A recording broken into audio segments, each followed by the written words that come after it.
Hello बच्चों, क्या आप जानते हैं कि साइन 120 डिग्री का मान, कोस 120 डिग्री का मान, टेन 120 डिग्री का मान कितना होता है।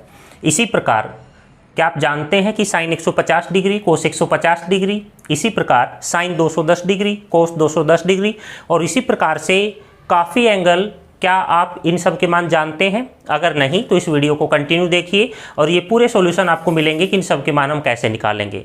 प्रिय विद्यार्थियों, जब भी हम फिजिक्स में न्यूमेरिकल सोल्व करेंगे तो हमें ये वैल्यूज बीच बीच में काम आएंगी, तो हमें इनका मान निकालना आना चाहिए। तो अगर आप चाहते हैं कि हम इन सब के मान निकालना सीखें तो बने रहिए हमारे साथ।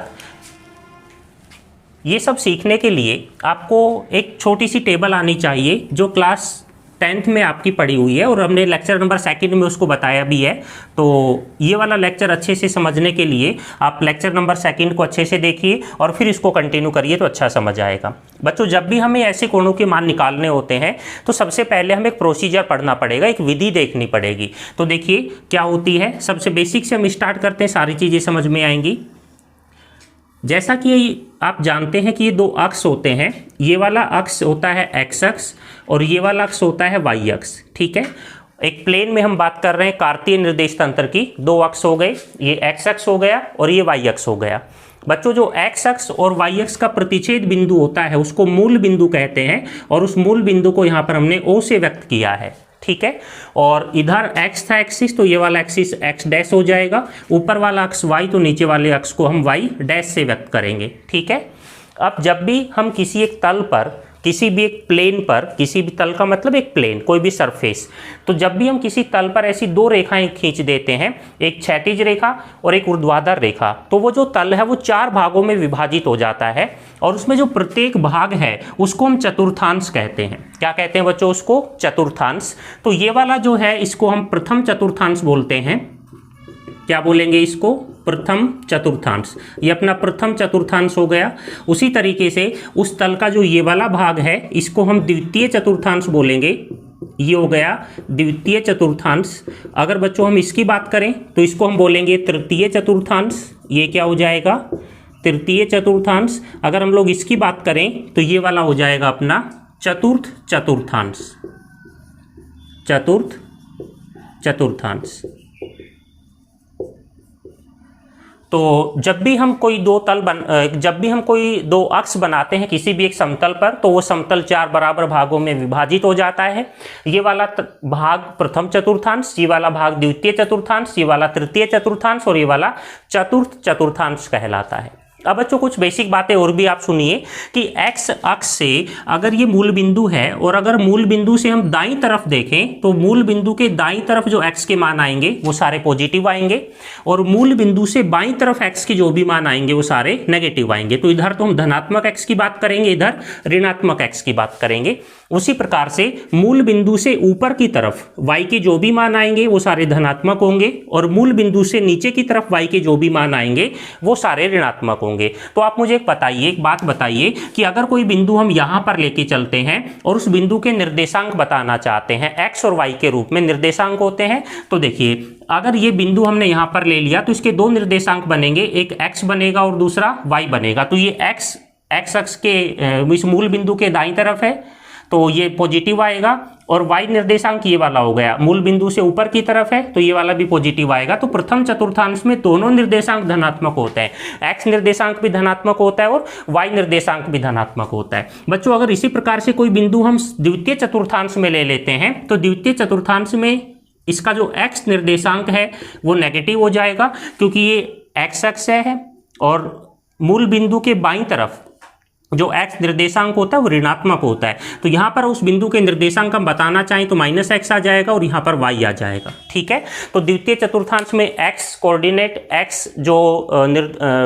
कोऑर्डिनेट जो है वो नेगेटिव आएगा और y कोऑर्डिनेट पॉजिटिव आएगा। ठीक है, अगर हम तृतीय चतुर्थांश की बात करें, तृतीय चतुर्थांश में अगर हम कोई बिंदु लेके चलते हैं तो उस बिंदु में x निर्देशांक भी नेगेटिव होगा और y निर्देशांक भी नेगेटिव होगा। ठीक है, क्योंकि इधर लेंगे तो x नेगेटिव और इधर y भी नेगेटिव। उसी तरीके से अगर हम लोग चतुर्थांश में कोई बिंदु लेते हैं तो उसका x निर्देशांक तो पॉजिटिव आएगा लेकिन y निर्देशांक नेगेटिव आएगा। ये बातें आप सभी जानते थे लेकिन फिर भी हमने उसको एक बार लिख लिया कि ये हमारे समझ में आना चाहिए। तो प्रथम चतुर्थांश में दोनों निर्देशांक पॉजिटिव होते हैं द्वितीय चतुर्थांश में x नेगेटिव y पॉजिटिव होता है, तृतीय चतुर्थांश में तीनों नेगेटिव होते हैं और चतुर्थ चतुर्थांश में x पॉजिटिव और y नेगेटिव होता है। ठीक है, इसके बाद आपको कुछ बेसिक बातें और भी पता होनी चाहिए कि ये वाली जो रेखा है, अगर मैं इस वाली रेखा को, मतलब इस वाले अक्ष को, दाईं साइड वाली जो रेखा है, इस रेखा को अगर मैं रेफरेंस मान के चलूं, इसको हमने रेफरेंस मान लिया कि हम सारी चीज़ें यहाँ से देखेंगे,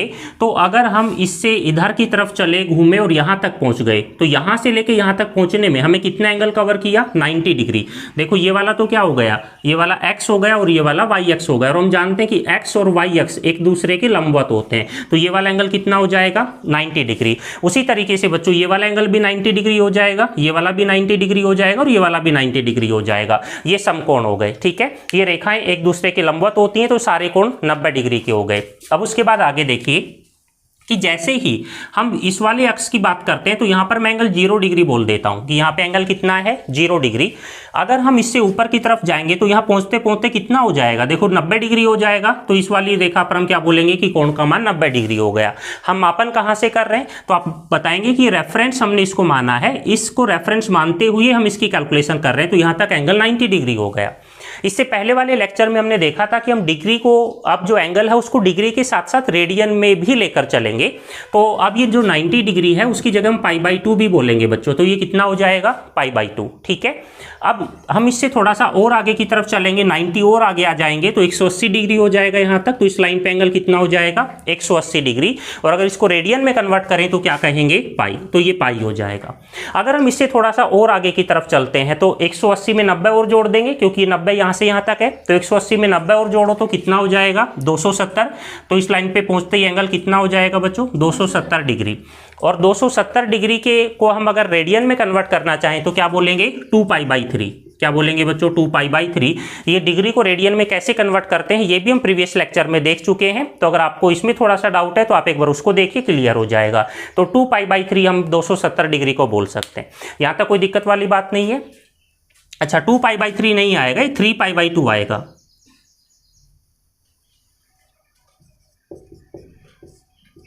3π/2 आएगा बच्चों। पाई का मान 180 रखो तो ये 90 बार कैंसिल हो जाएगा और 90 × 3 270। ठीक है, तो 3π/2 हो गया। अगर इस वाले एंगल की बात करें तो देखो यहाँ से लेके यहाँ तक तो 270 हो गया। अब और आगे चलेंगे तो 90 और बढ़ जाएगा, तो यहाँ आते आते एंगल कितना बन जाएगा, 360 डिग्री। ठीक है, ये 360 डिग्री बना, और 360 डिग्री को अगर रेडियन में कन्वर्ट करना चाहेंगे तो कितना हो जाएगा, 2π।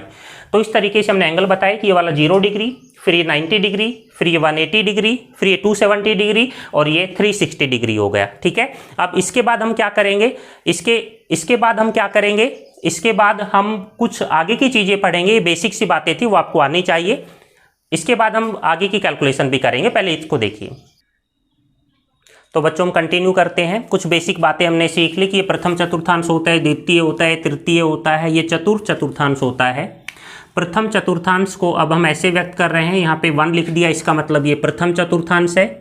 यहाँ पर हमने ये सेकंड लिख दिया, इसका मतलब ये द्वितीय चतुर्थांश है। यहाँ पर थर्ड लिख दिया, इसका मतलब ये तृतीय चतुर्थांश है। और यहाँ पर फोर्थ लिखा, इसका मतलब ये चतुर्थ चतुर्थांश है। ठीक है, अब देखिए, अब हम एक वृत्त मान के चलते हैं बच्चों। ये सारी वैल्यूज कैलकुलेट करने के लिए हमें सबसे पहले कुछ बेसिक सीखना पड़ेगा, पहले पूरा प्रोसीजर सीखना पड़ेगा। तो उसके लिए हमने क्या किया कि यहाँ पर एक वृत्त मान लिया, और इस वृत्त की जो त्रिज्या है वो हम मान के चल रहे हैं स्मॉल r है। ठीक है बच्चों, इस वृत्त की जो त्रिज्या है वो कितनी है, स्मॉल r। तो ये परिधि पर स्थित कोई बिंदु हमने लिया, इस बिंदु को P नाम डाल दिया, और केंद्र से परिधि के बीच की दूरी त्रिज्या होती है, तो इस वृत्त की त्रिज्या जो है स्मॉल r हो गई। ऐसा हम मान के चल रहे हैं। ठीक है, अब आप मुझे एक बात बताइए कि अगर हम इस बिंदु P के निर्देशांक निकालना चाहें, तो बिंदु P के निर्देशांक निकालने के लिए हमें उसके दोनों निर्देशांक पता होने चाहिए। x निर्देशांक भी पता होना चाहिए और y निर्देशांक भी पता होना चाहिए। तो हम क्या करेंगे, बिंदु P से एक लंबवत रेखा खींचेंगे। तो ये हमने एक बिंदु P से लंबवत रेखा खींची, और यहाँ से लेके यहाँ तक, जैसे इस बिंदु को मैं नाम A नाम डाल दिया हमने, तो O से लेकर A तक की जो दूरी है वो इसका x निर्देशांक हो जाएगा, क्योंकि x अक्ष पर आ रहा है। ठीक है, और अगर हम एक लंबवत रेखा y अक्ष पर खींच दें, तो ये y अक्ष था, यहाँ पर हमने एक लंबवत रेखा खींच दी, तो यहाँ से इस बिंदु को B नाम डाला। अब ये वाली जो दूरी है ये उसका y निर्देशांक हो जाएगी, तो अगर इस बिंदु P के निर्देशांक हमें बताना पड़े तो हम क्या कहेंगे कि ये तो बिंदु P का x निर्देशांक हो गया और ये बिंदु P का y निर्देशांक हो गया। तो बिंदु P के निर्देशांक हो जाएंगे x, y। ठीक है, यहाँ तक कोई डाउट नहीं है। और बच्चों ये जो रेखा है, ये जो त्रिज्या है r, ये इस वाली रेखा से धनात्मक x अक्ष से जितना कोण बना रही है उसको हम मान के चल रहे हैं थीटा, कि ये वाला कोण कितना हो गया थीटा। और ये थीटा हमने एंटी क्लॉकवाइज डायरेक्शन में लिया है, एंटी क्लॉकवाइज डायरेक्शन में, इसी वजह से हम थीटा को पॉजिटिव कंसीडर कर रहे हैं। ठीक है, थीटा धनात्मक मान के चल रहे हैं क्योंकि ये वामावर्त दिशा में है। अब ये बिंदु P हो गया बच्चों x, y। अब देखो, अब हम अपने टॉपिक पर आते हैं। हमें तो साइन थीटा, कोस थीटा, इन सब की वैल्यू चाहिए होती है। तो हम क्या करेंगे, सबसे पहले साइन थीटा की वैल्यू निकालते हैं। तो साइन थीटा का जो मान होता है वो कितना होता है। साइन थीटा में बच्चों लाल बटा कक्का से हमने पढ़ा था कि साइन थीटा बराबर होता है लंब बटा कर्ण। क्या होता है, साइन थीटा बराबर लंब बटा कर्ण। तो आप यहाँ से देखिए, जो साइन थीटा है उसका मान कितना हो जाएगा। ये त्रिभुज देखो बच्चों, त्रिभुज OAP में, ठीक है, त्रिभुज OAP में अगर हम लोग साइन थीटा का मान निकालें तो लंब बटा कर्ण हो जाएगा। तो लंब का मान कितना है, थीटा के सामने वाली भुजा लंब कहलाती है, तो लंब का मान तो AP हो गया, तो ये लंब का मान AP हो गया। ठीक है, कर्ण कितना है, 90 डिग्री के सामने वाली भुजा, तो OP यहाँ पर कर्ण हो गया, तो AP अपॉन OP आ गया। इन दोनों के मान रख देते हैं, तो साइन थीटा बराबर AP का मान कितना है, AP का मान है y निर्देशांक के बराबर। तो यहाँ पर हम क्या लिखेंगे, साइन थीटा बराबर ये हो जाएगा y निर्देशांक, क्योंकि ये लंब है, थीटा के सामने वाली भुजा लंब होती है, तो थीटा के सामने वाली भुजा ये हो गई AP, और इसका मान कितना है y के बराबर, तो ये y निर्देशांक हो गया। और नीचे आएगा कर्ण। कर्ण क्या होता है, 90 डिग्री के सामने वाली भुजा, तो 90 डिग्री के सामने वाली भुजा है r, तो यहाँ पर हम r लिख देंगे। तो कुल मिला के बात ये हुई कि जो साइन थीटा का फॉर्मूला हम पढ़ते थे लंब बटा कर्ण, अब वो फॉर्मूला ना पढ़ के अब हम इसको याद रखेंगे कि साइन थीटा बराबर होता है y निर्देशांक बटा r। ठीक है, साइन थीटा क्या हुआ बच्चों, y निर्देशांक बटा r। इसी प्रकार से हम क्या करेंगे, अब कोस थीटा का मान भी निकालेंगे। ठीक है, तो कोस थीटा का जो मान होता है वो कितना होता है, लाल बटा कक्का से आधार बटा कर्ण, कितना होता है, आधार बटा कर्ण। दोबारा से हम उसी त्रिभुज को लेते हैं, त्रिभुज OAP में अब की बार हम कोस थीटा का मान निकालते हैं। तो कोस थीटा बराबर कितना हो जाएगा, देखिए आधार बटा कर्ण। तो बच्चों ये तो लंब हो गया, 90 डिग्री के सामने वाली, थीटा के सामने वाली भुजा तो लंब होती है और बची हुई भुजा आधार, तो आधार का मान कितना है OA के बराबर, तो आधार तो आ जाएगा OA, और जो कर्ण है वो तो फिक्स है, कर्ण कितना है OP, तो यहाँ पे आ जाएगा कर्ण OP। तो कोस थीटा का मान अगर हम निकालें तो कितना आ जाएगा, देखो OA तो है x निर्देशांक के बराबर, तो यहाँ पर तो हम क्या लिख देंगे, यहाँ पर हम लिख देंगे बच्चों x निर्देशांक, और नीचे क्या आ जाएगा r। तो कोस थीटा का फॉर्मूला कितना बना, कोस थीटा का फॉर्मूला बन गया x निर्देशांक बटा r। ठीक है, इसी तरीके से हम क्या करेंगे, टेन थीटा का फॉर्मूला भी निकाल सकते हैं। तो बच्चों टेन थीटा बराबर होता है साइन थीटा बटा कोस थीटा। टेन थीटा का एक सूत्र पढ़ा था हमने, और ये किसके बराबर होता है, साइन थीटा बटा कोस थीटा। तो टेन थीटा बराबर हम क्या करेंगे, साइन थीटा का मान तो यहाँ से लिख देंगे और कोस थीटा का मान यहाँ से लिख देंगे और दोनों को विभाजित कर देंगे। तो देखो r से तो r कैंसिल हो जाएगा, तो ऊपर मिल जाएगा y निर्देशांक और नीचे क्या मिलेगा, x निर्देशांक। इसी वजह से टेन थीटा का फॉर्मूला क्या बना, y निर्देशांक बटा x निर्देशांक। ठीक है, ये इसका फॉर्मूला बन गया, y निर्देशांक बटा x निर्देशांक। अब बच्चों तीन मान अगर आपके पास आ गए हैं, साइन थीटा, कोस थीटा और टेन थीटा, तो बाकी के तीन हम आसानी से निकाल सकते हैं। कैसे निकाल सकते हैं, देखो हम जानते हैं कि जो कोट थीटा होता है बच्चों वो टेन थीटा का जस्ट उल्टा होता है। अंश को हर और हर को अंश में बदल दो तो कोट थीटा आ जाएगा। तो देखो ये टेन थीटा है y बटा x, तो कोट थीटा किसके बराबर आ जाएगा, x निर्देशांक बटा y निर्देशांक। तो ये आ जाएगा x निर्देशांक बटा y निर्देशांक। तीन निकालने के बाद बाकी तीन निकालने में अब बहुत आसानी होती है क्योंकि हम उनका रिलेशन जानते हैं।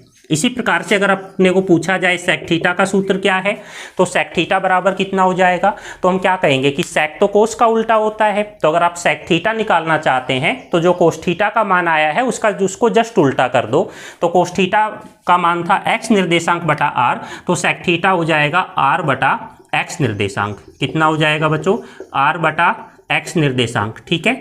इसी तरीके से अगर अपने को कोसेक थीटा का मान निकालना पड़े तो कोसेक थीटा किसके बराबर हो जाएगा, साइन का जस्ट उल्टा, तो यहाँ पे क्या हो जाएगा, आर बटा वाई निर्देशांक। तो यहाँ पर आ जाएगा आर बटा वाई निर्देशांक। तो ये हमने 6 के 6 त्रिकोणमितीय अनुपातों के फॉर्मूले निकाल लिए, sine theta, cos theta, tan theta, cot theta, sec theta और कोसेक थीटा। ये सारे सूत्र आपको याद होने चाहिए और ये डायग्राम आपको अच्छे से समझ में आना चाहिए। इसके बाद अब हम अपने मेन टॉपिक पर चलेंगे कि साइन 120, कोस 120, इन सब के मान हम निकालेंगे कैसे। उसके लिए आपको ये सारे फॉर्मूले पता होने चाहिए कि हम साइन थीटा का जब भी बात करेंगे तो अब उसको बोलेंगे वाई निर्देशांक बटा आर, कोस थीटा जब भी बोलेंगे तो उसको बोलेंगे एक्स निर्देशांक बटा आर, टेन थीटा जब भी बोलेंगे तो बोलेंगे वाई निर्देशांक बटा आर, एक्स निर्देशांक। इस तरीके से बाकी तीनों भी हम बताएंगे, ठीक है। अब बच्चों एक बात आप मुझे बताएंगे कि जो प्रथम चतुर्थांश होता है, अब ये बहुत इंपॉर्टेंट चीज आप ध्यान से समझेंगे कि ये जो प्रथम चतुर्थांश होता है उस प्रथम चतुर्थांश में एक्स और वाई दोनों निर्देशांक धनात्मक होते हैं। प्रथम चतुर्थांश में x और y दोनों निर्देशांक धनात्मक होते हैं, जैसा कि अभी हमने पढ़ा था जस्ट अभी 2 मिनट पहले कि प्रथम चतुर्थांश में x और y दोनों निर्देशांक धनात्मक होते हैं। अब दूसरी चीज क्या है कि ये स्मॉल r जो है बच्चों, स्मॉल r वो इस वृत्त की त्रिज्या है। स्मॉल r क्या है, वृत्त की त्रिज्या, और स्मॉल r वृत्त की त्रिज्या है तो ये तो हमेशा धनात्मक होगी क्योंकि त्रिज्या कभी भी ऋणात्मक नहीं हो सकती है, ठीक है। तो आपको ये बात ध्यान रखनी है कि प्रथम चतुर्थांश में x पॉजिटिव होता है, y पॉजिटिव होता है और r तो हमेशा पॉजिटिव होता है। इसमें तो सोचने समझने की जरूरत ही नहीं है क्योंकि r तो वृत्त की त्रिज्या है, त्रिज्या कभी ऋणात्मक नहीं हो सकती। इसी वजह से प्रथम चतुर्थांश में तीनों पॉजिटिव होंगे। अब बच्चों प्रथम चतुर्थांश में x निर्देशांक भी धनात्मक होगा, y निर्देशांक भी धनात्मक होगा, r भी धनात्मक होगा। तो आप मुझे एक बात बताएंगे कि जो साइन थीटा है उसका सूत्र क्या होता है, y निर्देशांक बटा r। अब हम बोल रहे हैं कि प्रथम चतुर्थांश में y निर्देशांक भी धनात्मक होगा, r भी धनात्मक होगा, तो इसका मतलब प्रथम चतुर्थांश में साइन थीटा भी धनात्मक होगा, ठीक है। तो प्रथम चतुर्थांश में साइन थीटा धनात्मक होता है। उसके बाद हम चलते हैं कोस थीटा पे। कोस थीटा का सूत्र क्या है, कोस थीटा का सूत्र है x निर्देशांक बटा r। अब बच्चों x निर्देशांक प्रथम चतुर्थांश में कैसा होता है, पॉजिटिव, r हमेशा पॉजिटिव, तो फिर कोस थीटा भी कैसा आएगा प्रथम चतुर्थांश में, पॉजिटिव, ठीक है। अब हम बात करते हैं टेन थीटा की। टेन थीटा में आ रहा है y बटा x, y भी पॉजिटिव, x भी पॉजिटिव, दोनों पॉजिटिव को डिवाइड करोगे फिर से पॉजिटिव मिलेगा, तो टेन थीटा भी पॉजिटिव होगा, ठीक है। उसके बाद बात करें हम कोट थीटा की, तो बच्चों कोट थीटा भी पॉजिटिव आएगा, सेक भी पॉजिटिव आएगा और कोसेक भी पॉजिटिव आएगा। तो यहां से हमने एक रूल बनाया और वो रूल क्या बना कि प्रथम चतुर्थांश में जितने भी त्रिकोणमितीय अनुपात होते हैं वो सारे पॉजिटिव होते हैं। साइन थीटा भी पॉजिटिव होता है, कोस भी पॉजिटिव होता है, टेन भी पॉजिटिव होता है, कोट भी पॉजिटिव होता है, सेक भी पॉजिटिव होता है और कोसेक भी पॉजिटिव होता है, ठीक है। सारे के सारे क्या होंगे, पॉजिटिव। उसके बाद हम आगे की बातें करेंगे, फिलहाल इतना समझिए। तो बच्चों देखिए अभी अभी हमने देखा कि जो प्रथम चतुर्थांश होता है उसमें x निर्देशांक भी पॉजिटिव होता है और y निर्देशांक भी पॉजिटिव होता है। x भी पॉजिटिव और y भी पॉजिटिव, दोनों पॉजिटिव होते हैं। द्वितीय चतुर्थांश में x नेगेटिव, y पॉजिटिव होता है। तृतीय चतुर्थांश में x और y दोनों नेगेटिव होते हैं। चतुर्थ चतुर्थांश में x पॉजिटिव होता है और y नेगेटिव होता है, ठीक है। ये बात हम जानते हैं। अब आप मुझे एक बात बताइए कि प्रथम चतुर्थांश में हम 6 के 6 त्रिकोणमितीय अनुपात निकालेंगे तो पॉजिटिव आएंगे, जैसा कि अभी अभी हमने देखा। क्यों, क्योंकि प्रथम चतुर्थांश में रेडियस r का मान भी पॉजिटिव होगा, त्रिज्या r का मान भी धनात्मक होगा। r तो हमेशा धनात्मक होती है, उसको तो देखना ही नहीं है। प्रथम चतुर्थांश में x और y भी पॉजिटिव होते हैं, तो ये सारे के सारे त्रिकोणमितीय अनुपात प्रथम चतुर्थांश में पॉजिटिव होंगे। इसी वजह से हम उसको लिख देते हैं कि यहाँ पे जो त्रिकोणमितीय अनुपात होंगे sine theta, cos theta, tan theta, cot theta, sec theta और कोसेक थीटा, सारे के सारे त्रिकोणमितीय अनुपात कैसे होंगे, पॉजिटिव होंगे प्रथम चतुर्थांश के अंदर, ठीक है। अब हम बात करते हैं द्वितीय चतुर्थांश की। बहुत इंपॉर्टेंट कॉन्सेप्ट है, यहां से सारे क्वेश्चन अपने सोल्व हो जाएंगे। अब देखो द्वितीय चतुर्थांश में x निर्देशांक ऋणात्मक होता है और y निर्देशांक धनात्मक होता है।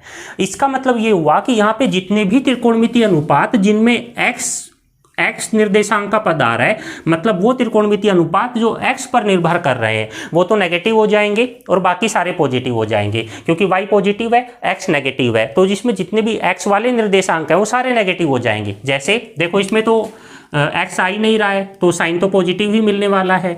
इसमें x निर्देशांक आ रहा है, x का मान नेगेटिव तो कोस का मान भी नेगेटिव। इसमें देखो y पॉजिटिव, x नेगेटिव, तो ये कैसा हो जाएगा, नेगेटिव। एक धनात्मक संख्या में ऋणात्मक संख्या का भाग देंगे तो ऋणात्मक ही आएगा। कोट में देखो x आ रहा है तो ये भी नेगेटिव हो जाएगा, यहाँ पे x आ रहा है तो ये भी नेगेटिव हो जाएगा, यहाँ पे y आ रहा है तो ये पॉजिटिव हो जाएगा। इसका मतलब क्या हुआ कि द्वितीय चतुर्थांश में x नेगेटिव होता है। इसी वजह से द्वितीय चतुर्थांश में जो साइन है और कोसेक है ये दोनों तो पॉजिटिव हो जाएंगे, साइन और कोसेक ये दोनों पॉजिटिव हो जाएंगे, और इसके अलावा सारे देखो जिनमें भी x आ रहा था वो सारे के सारे नेगेटिव हो गए। इसका मतलब ये हुआ कि द्वितीय चतुर्थांश में अगर आपसे कोई पूछे त्रिकोणमितीय अनुपात के बारे में तो आप बताएंगे कि जो साइन थीटा होता है और कोट सेक साइन थीटा होता है और कोसेक थीटा होता है वो पॉजिटिव होते हैं और बाकी सारे नेगेटिव होते हैं। तो ये दोनों तो पॉजिटिव हो जाएंगे और बाकी सारे नेगेटिव हो जाएंगे। अब हम बात करते हैं तृतीय चतुर्थांश की। तो बच्चों तृतीय चतुर्थांश में x भी नेगेटिव है और y भी नेगेटिव है। तो देखो ये y नेगेटिव तो ये नेगेटिव बन जाएगा, ठीक है। यहाँ पे देखो x नेगेटिव तो ये नेगेटिव बन जाएगा। अब यहाँ पे x भी नेगेटिव है, y भी नेगेटिव है, तो यहाँ पे देखो x भी नेगेटिव, y भी नेगेटिव, नेगेटिव से नेगेटिव कैंसिल हो जाएगा तो ये पॉजिटिव बन जाएगा। उसी तरीके से x भी नेगेटिव, y भी नेगेटिव, नेगेटिव से नेगेटिव कैंसिल हो जाएगा तो ये भी पॉजिटिव बन जाएगा। इधर देखो r तो पॉजिटिव है, x नेगेटिव है तो ये नेगेटिव ही रहेगा। यहाँ पे r पॉजिटिव है, y नेगेटिव है तो ये नेगेटिव ही रहेगा। इसका मतलब क्या हुआ कि तृतीय चतुर्थांश में ये दो पॉजिटिव हैं, एक तो टेन थीटा और कोट थीटा, ये दो पॉजिटिव हैं और इसके अलावा जितने भी हैं वो सारे नेगेटिव हैं। तो एक बार उसको हम यहाँ पे लिख लेते हैं कि तृतीय चतुर्थांश में बच्चों साइन थीटा पॉजिटिव होगा, साइन थीटा नेगेटिव होगा, कोस थीटा नेगेटिव होगा, टेन थीटा पॉजिटिव होगा, कोट थीटा पॉजिटिव होगा, सेक थीटा नेगेटिव हो जाएगा और कोसेक थीटा भी नेगेटिव हो जाएगा। तो ये दोनों तो पॉजिटिव और बाकी सारे कैसे हो जाएंगे, नेगेटिव। ये तृतीय चतुर्थांश में हुआ। अब हम बात करते हैं चतुर्थ चतुर्थांश की, ठीक है बच्चों। किसकी बात करेंगे, चतुर्थ चतुर्थांश की। तो उसमें देखो x तो पॉजिटिव है और y नेगेटिव है, तो इसका मतलब जिसमें भी y का पद आ रहे हैं ना वो सारे नेगेटिव हो जाएंगे और जिसमें y का पद नहीं आ रहा वो सारे पॉजिटिव हो जाएंगे। तो देखिए कैसे पता करेंगे हम, यहाँ पे आप ध्यान से देखो जिसमें भी y आ रहा है उसको नेगेटिव कर दो। अब y किस किस में आ रहा है, सबसे पहले तो आप देखो साइन में y आ रहा है, साइन में y आ रहा है तो कैसा हो जाएगा, नेगेटिव, ठीक है, क्योंकि y निर्देशांक यहाँ पे नेगेटिव है चतुर्थ चतुर्थांश में। तो साइन में y आ रहा है तो ये नेगेटिव हो जाएगा। फिर उसके बाद इसमें तो x आ रहा है, x पॉजिटिव होता है, इसमें y आ रहा है तो ये नेगेटिव हो जाएगा, इसमें y ये नेगेटिव और ये पॉजिटिव रहेगा, इसमें y है तो ये भी नेगेटिव। मतलब जिसमें भी y निर्देशांक आ रहा था ना वो सारे नेगेटिव हो गए और बाकी सारे पॉजिटिव है। तो इसका मतलब हम यहाँ पे क्या लिख सकते हैं कि यहाँ पर कोस थीटा पॉजिटिव होगा और कोस थीटा का जस्ट उल्टा सेक थीटा पॉजिटिव होगा, बाकी सारे नेगेटिव हो जाएंगे। तो हम अगर लिखना चाहें तो ऐसे लिख सकते हैं कि साइन थीटा, कोस थीटा, यहाँ पर टेन थीटा, ये cot theta, sec theta, cosec theta, इनमें से कौन कौन से पॉजिटिव होंगे, एक तो कोस थीटा और एक उसका उल्टा सेक थीटा, बाकी सारे त्रिकोणमितीय अनुपात नेगेटिव हो जाएंगे, ठीक है।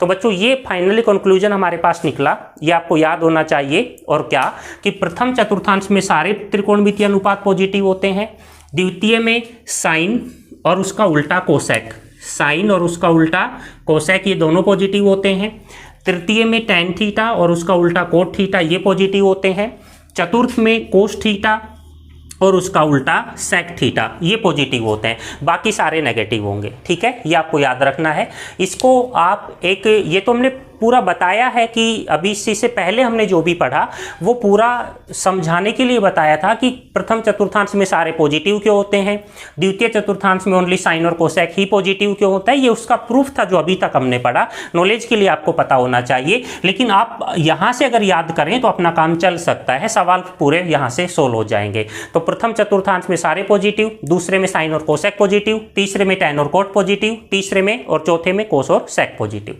तो देखिए इसको हम याद कर सकते हैं ASTC से। यहां पर लिखो A, यहां पर लिखेंगे S, यहां पर लिखेंगे T और यहां पर लिखेंगे C। ये याद करने का तरीका होगा, याद करने का तरीका हो गया ASTC। इसको आप कैसे याद कर रखेंगे, सबके अपने अलग अलग तरीके हैं, कई तरीके से आप याद रख सकते हैं, जैसे all student to college, all student to college, ऐसे भी याद रख सकते हैं आप। After school to college, after school to college, कई इसको ऐसे भी याद रख सकते हैं। All silver tea cup, all silver tea cup, ठीक है। और अपना देसी जुगाड़, कई इसको एक बच्चे ने मेरे को बताया कि सर हम इसको ऐसे पढ़ते हैं ऐसी तैसी, ठीक है। तो सब अपना अपना तरीका होता है, खैर ये मजाक के लिए था। तो आप किसी भी तरीके से इसको समझ सकते हैं, ASTC। अब इनका मतलब क्या हुआ उसको समझेंगे। ए का मतलब होता है ऑल, ए का मतलब क्या हुआ ऑल, इसका मतलब सारे के सारे पॉजिटिव हो जाएंगे। ए का मतलब ऑल, ऑल का मतलब सारे पॉजिटिव हो जाएंगे। एस, ये एस किसको व्यक्त कर रहा है बच्चों, साइन को, ठीक है। एस किसको व्यक्त कर रहा है यहाँ पर, साइन को, कि साइन पॉजिटिव होगा। और उसका उल्टा, साइन का उल्टा क्या होता है, कोसेक, तो कोसेक पॉजिटिव होगा। तीसरे में हमने लिखा टी, ये टी किसको व्यक्त करेगा, टेन को, इसका मतलब यहाँ पे टेन थीटा पॉजिटिव होगा।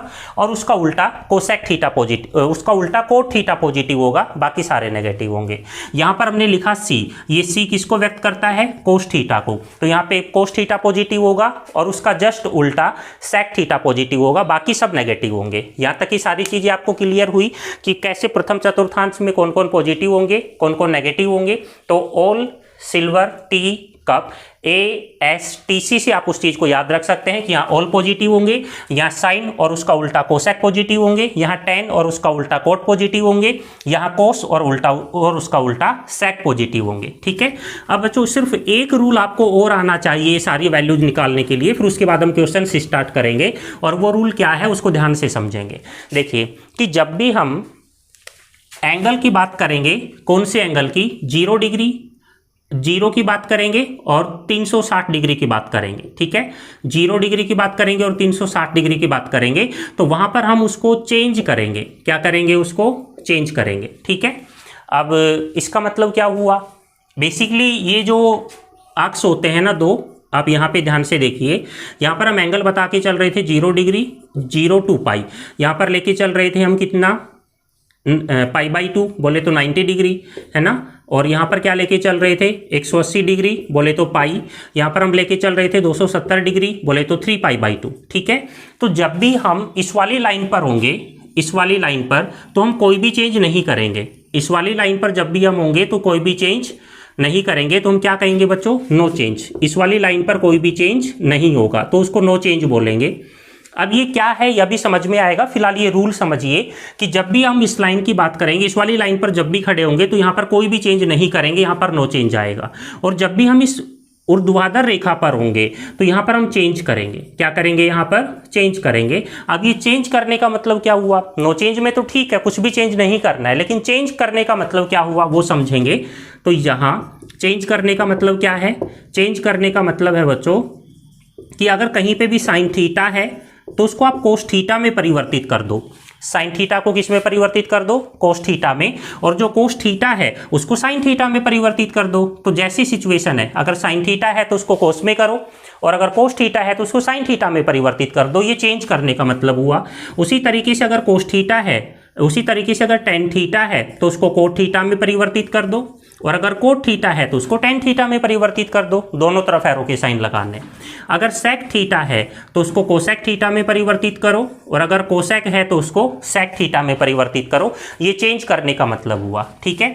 और चेंज कहाँ पे होगा, चेंज होगा सिर्फ इस खड़ी वाली लाइन पर। और खड़ी वाली लाइन पर एंगल कौन कौन से होते हैं, एक तो खड़ी वाली लाइन पर एंगल कौन कौन से होते हैं, π/2 और 270। तो जब भी हम 0 और 360 डिग्री की बात करेंगे तो यहाँ पर नो चेंज हो जाएगा बच्चों। 0 और 360 के लिए क्या हो जाएगा, नो चेंज। इसका मतलब कोई भी चेंज आपको नहीं करना है। और जब आप बात करेंगे π/2 बोले तो 90 डिग्री, और 3π/2 इसका मतलब क्या हुआ, 270 डिग्री। मतलब इस वाली रेखा पर होंगे तो यहाँ पर आप चेंज करेंगे। क्या करेंगे, यहाँ पर चेंज।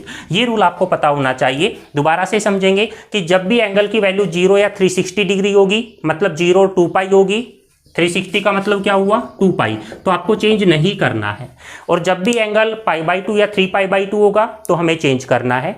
चेंज करने का मतलब क्या हुआ कि साइन थीटा है तो कोस थीटा में कर देंगे, कोस है तो साइन में कर देंगे, टेन थीटा है तो कोट थीटा में कर देंगे, कोट थीटा है तो टेन थीटा में कर देंगे। उसी प्रकार से सेक थीटा है तो कोसेक थीटा में कर देंगे, और अगर कोसेक थीटा है तो सेक थीटा में परिवर्तित कर देंगे। और कौन से चतुर्थांश में कौन पॉजिटिव और कौन नेगेटिव होता है ये आप यहाँ से देख सकते हैं। तो फिलहाल इतना ही। अब ये दोनों रूल समझ में आने के बाद हम क्वेश्चन स्टार्ट करेंगे, ठीक है। तो बच्चों अब हम कुछ क्वेश्चंस करते हैं इस कॉन्सेप्ट के बेसिस पर। देखिए जैसे मान के चलो कि हमें ना साइन 120 का मान निकालना है, ठीक है। किसका मान निकालना है, साइन 120 का। तो इसका मान निकालने का एक बार तरीका देखिए, एक सवाल ढंग से समझेंगे फिर सारे सवाल एक जैसे हैं आप कर पाएंगे। जैसे मान के चलो कि यहाँ पर साइन 120 डिग्री है, तो आप इसको ऐसे लिखेंगे कि साइन को तो एज इट इज रखा, साइन में कोई भी चेंज नहीं किया, लेकिन जो 120 था ना उसके दो टुकड़े कर दिए। 120 को हमने कैसे लिखा, 90 प्लस 30 ऐसा लिख सकते हैं। साइन 120 को कितना लिख सकते हैं, साइन 90 प्लस 30, सिर्फ 120 के दो टुकड़े कर दिए, 90 प्लस 30 ऐसा कर सकते हैं। ठीक है, अब देखो ऐसा करने से हमें फ़ायदा क्या हुआ। अभी अभी हमने देखा था कि अगर एंगल 90 होता है या 270 होता है तो हम चेंज करते हैं, 90 या 270 होते ही क्या करते हैं, हम चेंज करते हैं। और चेंज करने का तरीका क्या था कि अगर साइन थीटा है तो उसको कोस थीटा में परिवर्तित कर देते हैं। साइन थीटा को किस में परिवर्तित कर देते हैं, कोस थीटा में।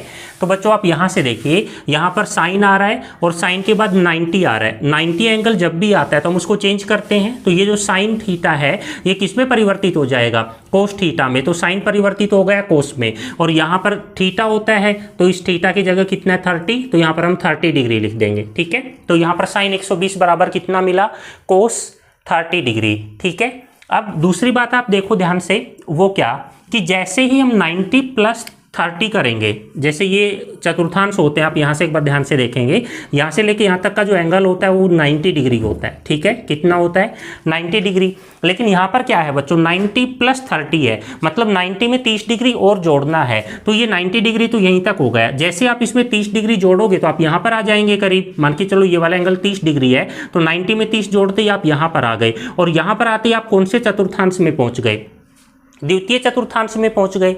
और द्वितीय चतुर्थांश में हमने पढ़ा था कि साइन और कोसेक पॉजिटिव होते हैं, एएसटीसी वाले रूल से पढ़ा था ना, साइन और कोसेक पॉजिटिव होते हैं और इसके अलावा सारे कैसे होते हैं, नेगेटिव। ठीक है, तो यहाँ अगर हम बात करें बच्चों साइन 120 के मान की, तो यहाँ पर देखो 90 के कारण तो ये चेंज हो गया। ठीक, 90 के कारण तो चेंज हो गया कोस में, और 90 प्लस किया है, 90 प्लस करते ही हम सेकंड चतुर्थांश में पहुंच गए, द्वितीय चतुर्थांश में पहुंच गए, और द्वितीय चतुर्थांश में साइन पॉजिटिव होता है, इसी वजह से यहाँ पर हम क्या लिखेंगे, पॉजिटिव। ठीक है, तो ये जो साइन 90 प्लस 30 है उसको हम कितना लिख सकते हैं, कोस 30। और कोस 30 का मान तो हमने उस टेबल में पढ़ा ही था, लेक्चर नंबर 2 में जो हमने टेबल पढ़ी थी उस टेबल में हमने कोस 30 का मान पढ़ा था। बताइए कोस 30 का मान कितना होता है, तो आप क्या कहेंगे, √3/2। तो साइन 120 का मान कितना हो गया बच्चों, √3/2। इस तरीके से हमने निकाला है। ठीक है, एक बार दोबारा से समझिए निकालने का तरीका क्या होता है। सबसे पहले आप जिस भी एंगल का मान निकालना चाहते हैं उसके 2 टुकड़े करके लिख दो। ठीक है,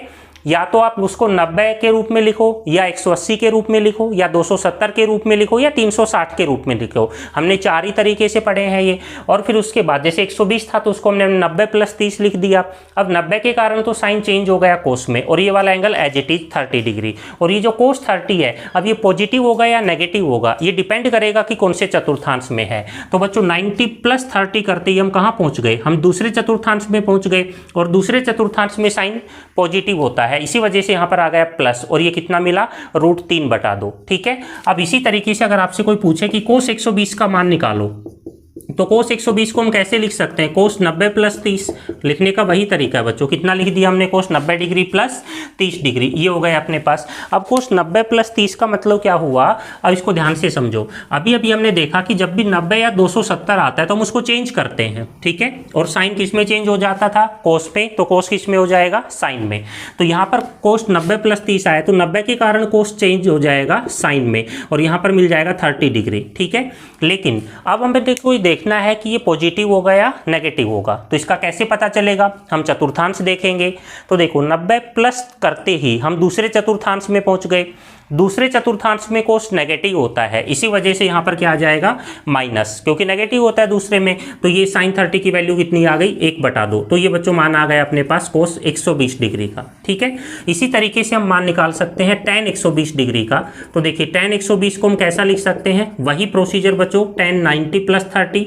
अब देखो 90 के कारण तो चेंज हो जाएगा, और tan थीटा किस में चेंज होता है, कोट थीटा में। तो ये tan थीटा चेंज हो जाएगा कोट थीटा में, और यहाँ पे थीटा की वैल्यू कितनी है, 30 डिग्री। तो ये मिल जाएगा अपने को कोट 30 डिग्री। ठीक है, अब आप मुझे बताइए कि जैसे आपने 90 प्लस किया 30, तो 90 प्लस 30 करते हम द्वितीय चतुर्थांश में पहुंच गए।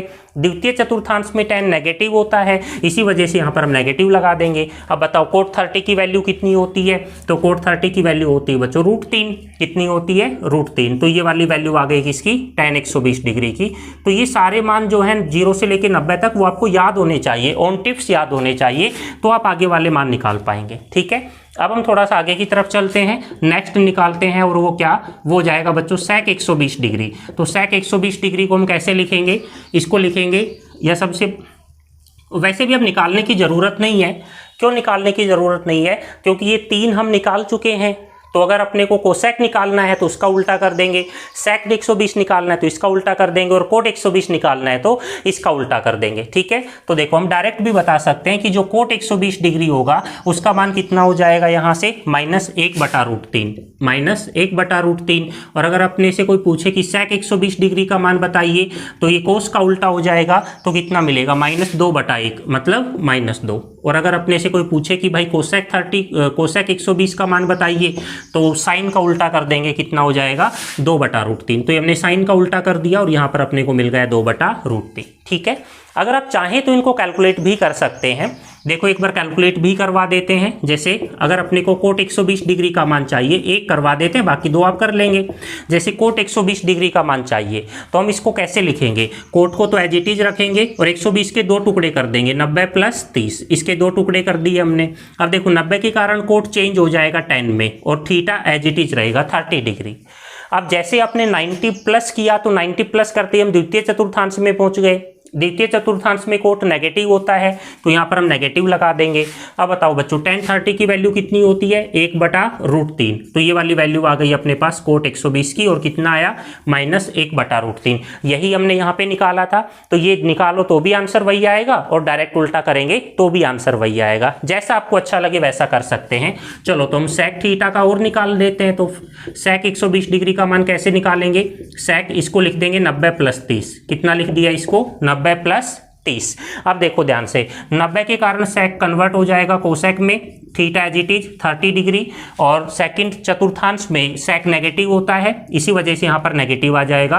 कोसेक 30 की वैल्यू -2 होती है, इसी वजह से अपने को sec 120 की वैल्यू कितनी मिलेगी बच्चों? -2। और ऊपर भी हमने देखो यही निकाला था, सेम आंसर आ रहा है दोनों ही मेथड से। एक लास्ट और बच गया है, वो भी हम कैलकुलेट कर लेते हैं, और वो क्या है? वो है बच्चों कोसेक 120 डिग्री।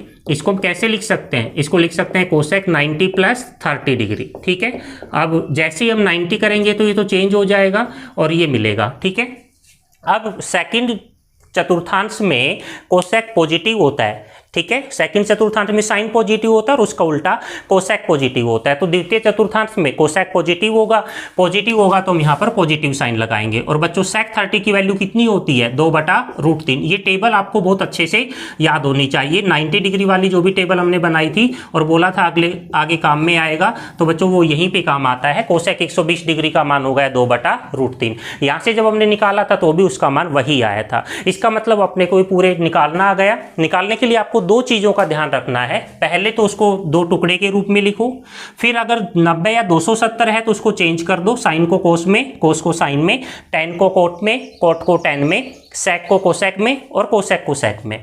फिर दूसरी चीज आपको चिन्ह बताना है कि वो पॉजिटिव है या नेगेटिव है। तो पॉजिटिव है या नेगेटिव है किस बात पे डिपेंड करेगा? कि हम कौन से चतुर्थांश में हैं। अगर हम द्वितीय चतुर्थांश में हैं तो साइन और कोसेक पॉजिटिव होंगे, तृतीय में है तो tan और कोट पॉजिटिव होंगे, चतुर्थ में है तो कोस और sec पॉजिटिव होंगे, और बाकी सब नेगेटिव हो जाएंगे। तो ये रूल अगर आपको याद है तो ये सारे मान आप यहाँ से निकाल सकते हैं। ठीक है, तो अब हम आगे चलते हैं। पहले आप इतना लिखिए।